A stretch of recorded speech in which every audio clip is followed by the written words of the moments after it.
नमस्कार दोस्तों, मैं डॉक्टर पवन शर्मा आज आपके सामने भारतीय संविधान पर चर्चा करने आया हूँ। भारतीय संविधान का इतिहास व भारतीय संविधान का परिचय, इनके बारे में अपने जानकारी लेंगे। ठीक है दोस्तों, तो इसमें से क्या क्या प्रश्न बनते हैं और क्या क्या इंपॉर्टेंट है। आगे अभी रीट की परीक्षा भी आ रही है, पटवार भी आ रही है और रेलवे एसएससी वगैरह की भी तैयारी कर रहे हैं विद्यार्थी और दोस्तों, उनके लिए सबके लिए ये बहुत ही लाभदायक होगा। तो अपने शुरू करते हैं कि क्या क्या चीजें हैं। तो सबसे पहले देखो, भारतीय संविधान। भारतीय संविधान में एक अंग्रेजी में शब्द है कॉन्स्टिट्यूशन। ये जो कॉन्स्टिट्यूशन शब्द है, ये लेटिन या रोमन शब्द से एक आया था कॉन्स्टिट्यूर। इस शब्द से ही कॉन्स्टिट्यूशन शब्द बना था, यानी कि इसकी जो उत्पत्ति हुई है वो लेटिन या रोमन भाषा से हुई है, कॉन्स्टिट्यूट शब्द से, और इसका अर्थ होता है बनावट। ठीक है दोस्तों, अब देखो कि इसकी परिभाषा क्या है। संविधान है क्या? जनता द्वारा निर्मित नियम एवं कानूनों का वह संकलन जिससे देश व राज्य की शासन व्यवस्था चलाई जाती है। ठीक है, उसे क्या कहते हैं? संविधान कहते हैं। यानी कि जो भी नियम होंगे, कानून होंगे, वो इसके अंदर लिखे जाएंगे। ठीक है, ऐसे ही एक प्रश्न आया हुआ है पेपरों में बहुत बार, विश्व में संविधान की उत्पत्ति का मुख्य स्रोत क्या है? ये प्रश्न पूछा जाता है कई बार परीक्षाओं के अंदर। तो अपने को ये याद रखना है कि बेबीलोनिया हम्मुराबी संहिता, यहां से सबसे पहले पता चलता है कि संविधान लिखा गया था। ऐसे नियम कानून लिखे गए थे, 12 तख्तियां थी और उन 12 तख्तियों पर नियम कानून लिखे गए थे रोमन साम्राज्य में। तो वहीं से संविधान की परंपरा का प्रारंभ होता है। ठीक है दोस्तों, तो ये बात आपको समझ में आ गई होगी। अब हम आगे बढ़ते हैं, इसके बारे में क्या क्या प्रश्न बनते हैं, भारतीय संविधान की क्या क्या रूपरेखा है, वो सब पढ़ेंगे। लेकिन उससे पहले हम भारतीय संविधान के इतिहास को भी जानेंगे। ठीक है दोस्तों, क्योंकि यहां से भी इंपॉर्टेंट प्रश्न पेपरों में बढ़ते हैं। जैसे पिछली बार एक एसआई के अंदर प्रश्न आया था, उसी पे अपने थोड़ा चर्चा करते हैं कि क्या प्रश्न आया हुआ है। ठीक है, तो देखो पुराने पेपरों में आए हुए हैं। तो देखो सबसे पहले एक प्रश्न बनता है कि भारत में EIC यानी कि ईस्ट इंडिया कंपनी, शॉर्टकट में लिख रहा हूं EIC, समझ जाना, ईस्ट इंडिया कंपनी जो ब्रिटेन से आई थी। ईस्ट इंडिया कंपनी जब भारत आई, यानी कि ईस्ट इंडिया कंपनी क्या है, जब भारत आई उस समय भारत का शासक कौन था? यह प्रश्न बनता है कि उस समय भारत का शासक कौन था। तो भारत का शासक उस समय मुगल बादशाह अकबर था। क्योंकि आपको पता है कि अकबर का जो काल है वो 1556 से 1605 तक का अकबर का काल है, और इसी काल में ईस्ट इंडिया कंपनी भारत आई। ठीक है, यही प्रश्न पेपर में पूछा गया था। तो अपना पहला प्रश्न यही से बन जाता है। अब देखो हम पढ़ संविधान रहे हैं, लेकिन यहां पर हिस्ट्री की बात भी कर रहे हैं, क्योंकि जो प्रश्न संविधान से पूछे गए हैं वो इस तरह से मिला जुला के पूछे जाते हैं संविधान के इतिहास से। तो इसको भी अपने पढ़ेंगे, उसके बाद अपने एक एक करके सभी एक्ट वगैरह सभी को पढ़ेंगे। ठीक है दोस्तों, तो देखो कि भारत शासक उस समय कौन था? मुगल बादशाह अकबर। अब देखो कि ईस्ट इंडिया कंपनी की स्थापना कब हुई? ठीक है, इस पे प्रश्न बनता है। तो देखो जो ईस्ट इंडिया कंपनी की स्थापना है, ये 31 दिसंबर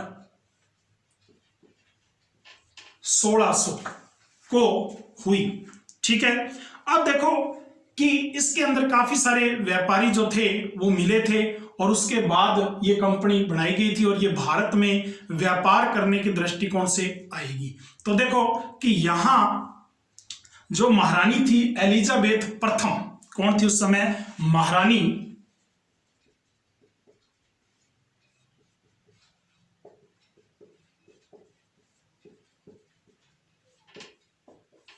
एलिजाबेथ प्रथम। ये कई सारी महारानियां हुई हैं, तो महारानी एलिजाबेथ जो प्रथम है, इन्होंने इसको 31 दिसंबर 1600 को क्या किया? स्थापना की, यानी कि इस पे हस्ताक्षर किए, और इसी के साथ ये कंपनी तैयार हो गई। ठीक है, अब देखो इन्होंने हस्ताक्षर में ये लिखा था कि 15 वर्ष, हस्ताक्षर के साथ लिखा था 15 वर्ष तक भारत में ये कंपनी जाकर व्यापार करेगी। कितने वर्ष तक? 15 वर्ष तक। इस तरह से ईस्ट इंडिया कंपनी भारत आएगी। लेकिन मैं आपसे इसके अलावा भी कुछ और बात करना चाहता हूं। वो क्या है, तो देखो कि सबसे पहले एक प्रश्न बनता है कि ये जो ईस्ट इंडिया कंपनी जो भारत आई, ये भारत आई ही क्यों, तो इसके पीछे की क्या कहानी है, तो वो भी अपने थोड़ी सी बात कर लेते हैं। तो देखो कि मैं बात करने जा रहा हूं 1591 ईस्वी की। ये 1600 में आ रही है, 1591 ईस्वी के इतिहास की बात कर रहा हूं। एक व्यक्ति जो भारत आया था घूमने के लिए केवल, ठीक है, और इस व्यक्ति का नाम था रोल्फ पिच।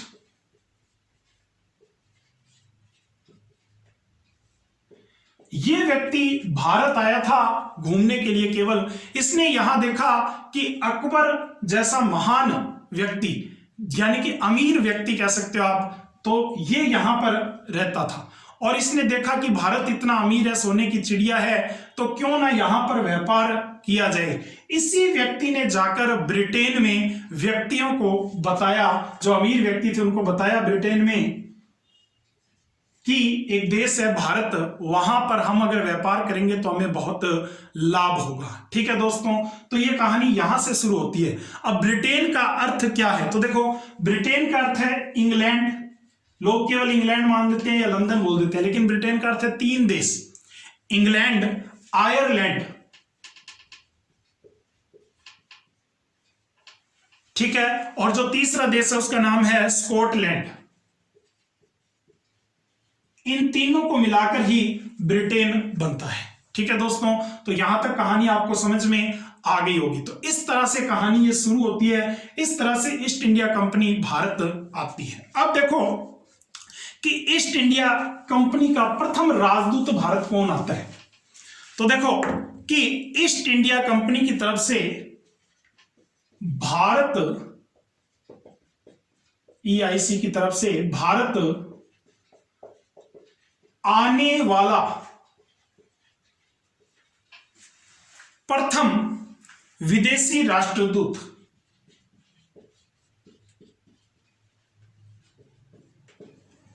ये भी प्रश्न बनता है, इंपॉर्टेंट प्रश्न है। तो ये कौन आया था, देखो तो इसका नाम है विलियम हॉकिंस। विलियम हॉकिंस ये वो व्यक्ति था जो सबसे पहले भारत आया था ब्रिटेन की तरफ से, और ये आया था 1608 में। ध्यान से देखना, मैंने सन क्या बोला, 1608, क्योंकि देखो 1605 में अकबर का शासन चला जाएगा और 1605 के बाद गद्दी पर मुगल बादशाह जहांगीर बैठेंगे, और यहां जब वो बैठेंगे तो यहां 1608 ईस्वी आ गई है। तो ये भी हमें ध्यान रखना है कि इस समय कौन आया, तो जहांगीर। प्रसंग ये भी आया हुआ है कि जहांगीर के समय EIC की तरफ से भारत आने वाला प्रथम विदेशी राष्ट्रदूत कौन था, तो विलियम हॉकिंस। ठीक है दोस्तों, अब देखो जो विलियम हॉकिंस है, इसने, जहांगीर ने विलियम हॉकिंस को भारत में 400 बीघा जमीन दी थी। ये जमीन किस लिए दी थी, ताकि ईस्ट इंडिया कंपनी यहां पर व्यापार कर सके। ठीक है दोस्तों, तो यहां तक कहानी आपको समझ में आ गई होगी। इस तरह से यहां पर व्यापारिक कामकाज शुरू करने के लिए 400 बीघा जमीन दे दी थी, रहने के लिए दे दी थी। इस तरह से कार्यक्रम शुरू हो जाएगा, लेकिन अभी भी इनको व्यापार करने की अनुमति पूरी तरह से नहीं दी गई थी। अब ये जो आगे सर थॉमस रो आएंगे तब बात बढ़ेगी पूरी, तो अभी मैं बताता हूं आपको आगे क्या कहानी है। तो देखो कि EIC जो थी, EIC, इन्होंने अपनी प्रथम फैक्ट्री लगाई थी। इन्होंने क्या लगाई थी, अपनी प्रथम फैक्ट्री। और ये जो प्रथम फैक्ट्री है, क्योंकि आपको पता है यहां से कच्चा माल लेके जाते थे और उसको तैयार करके ये वापस आते थे और इसको यहां बेचते थे। ठीक है, तो देखो कि प्रथम फैक्ट्री जो है EIC की, वो सूरत में लगाई गई थी। सूरत गुजरात में पड़ता है भारत में वर्तमान में, तो सूरत में लगाई गई थी। तो ये अपने से प्रथम प्रश्न पूछ सकते हैं कि प्रथम फैक्ट्री EIC ने कब लगाई थी, जहांगीर के समय लगाई थी और गुजरात में लगाई थी। ठीक है दोस्तों, ये भी अपना प्रश्न क्लियर हो गया। बहुत बार ये पेपरों में प्रश्न पूछा जाता है, ईस्ट इंडिया कंपनी ने अपनी प्रथम फैक्ट्री कहां लगाई, तो सूरत गुजरात में। ठीक है दोस्तों, अब देखो कि ये जो प्रथम फैक्ट्री लगानी थी उस समय 1612 की बात है। 1612 की बात है कि कैप्टन वेस्ट नाम का एक व्यक्ति था, कैप्टन वेस्ट। ये जो कैप्टन वेस्ट था, इसके नेतृत्व में भारत में नौसेना आई।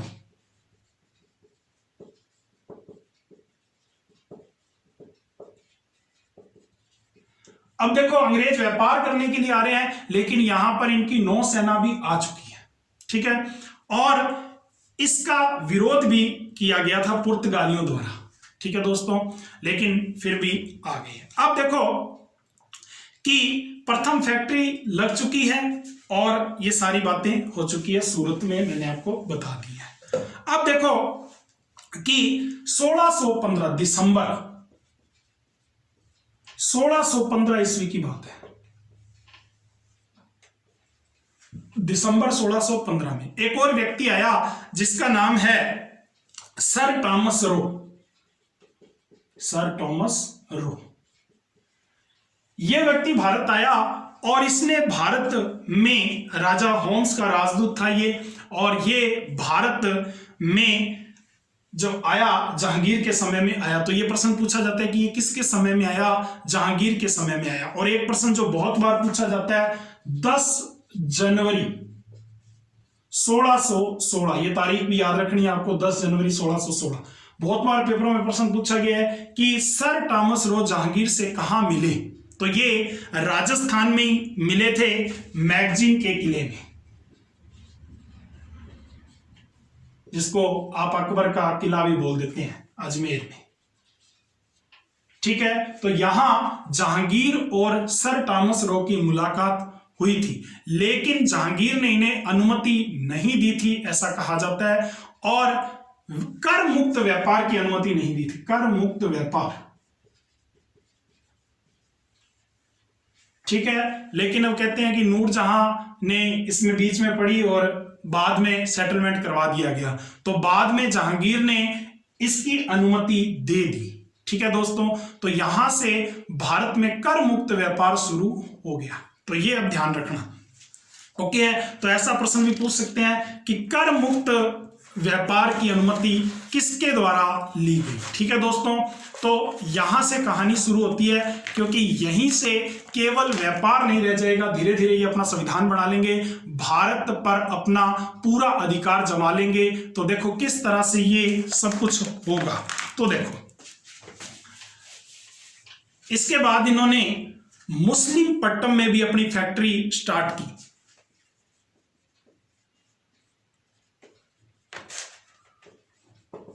और ये आंध्र प्रदेश में पड़ता है, ठीक है दोस्तों, मुसलीपट्टनम में। अब देखो कि इसके बाद और क्या बातें हैं। 1639 की बात है, 1639 में क्या हुआ? तो देखो कि अंग्रेजों ने दक्षिण भारत, अब उत्तर भारत नहीं, कहां जा रहे हैं? दक्षिण भारत। अंग्रेजों ने दक्षिण भारत के पूर्वी तट, दक्षिण भारत के कौन से?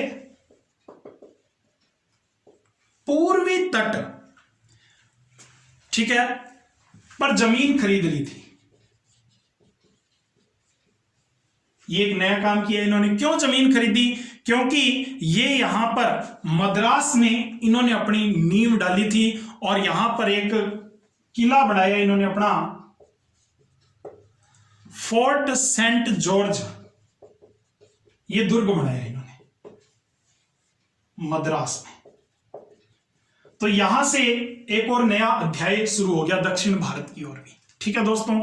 अब देखो कि इसके बाद 2 युद्ध भी लड़े गए। उन 2 युद्धों की भी बात कर लेते हैं अपने, क्योंकि इन्हीं युद्धों के बाद भारत की पूरी स्थिति बदल जाएगी। तो वो 2 युद्ध कौन से हैं? तो देखो कि सबसे पहले जो एक युद्ध आपने सुना होगा, प्लासी का युद्ध। किसका युद्ध है? प्लासी का युद्ध। प्लासी का जो युद्ध है ये 23 जून 1757 को हुआ था,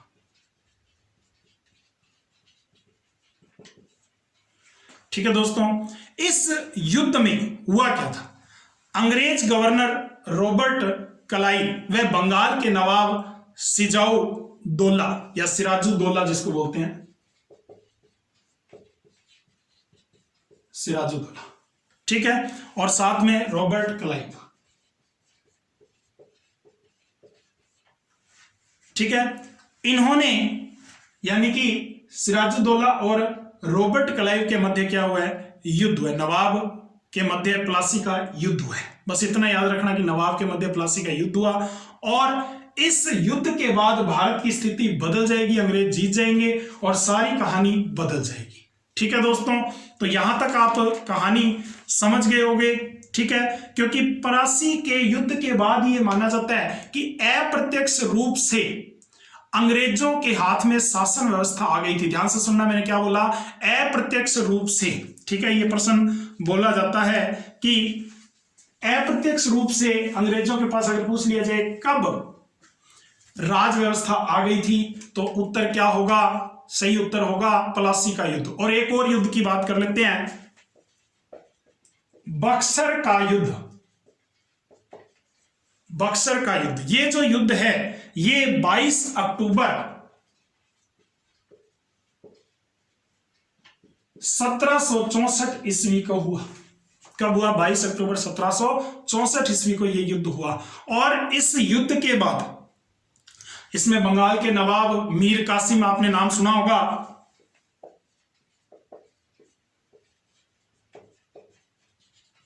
ठीक है, इतिहास के दृष्टिकोण से बता रहा हूं, इतना याद आप देख लेना।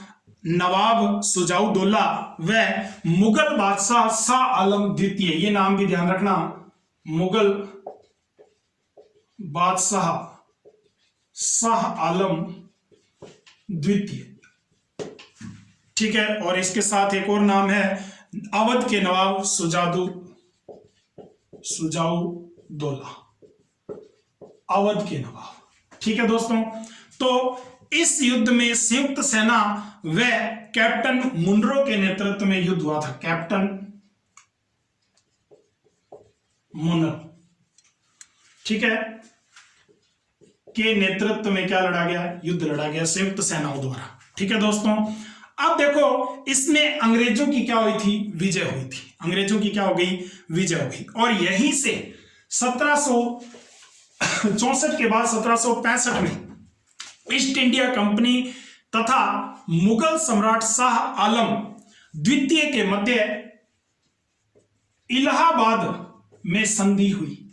तो यह भी एक प्रश्न पूछ सकते हैं कि इलाहाबाद में संधि कब हुई।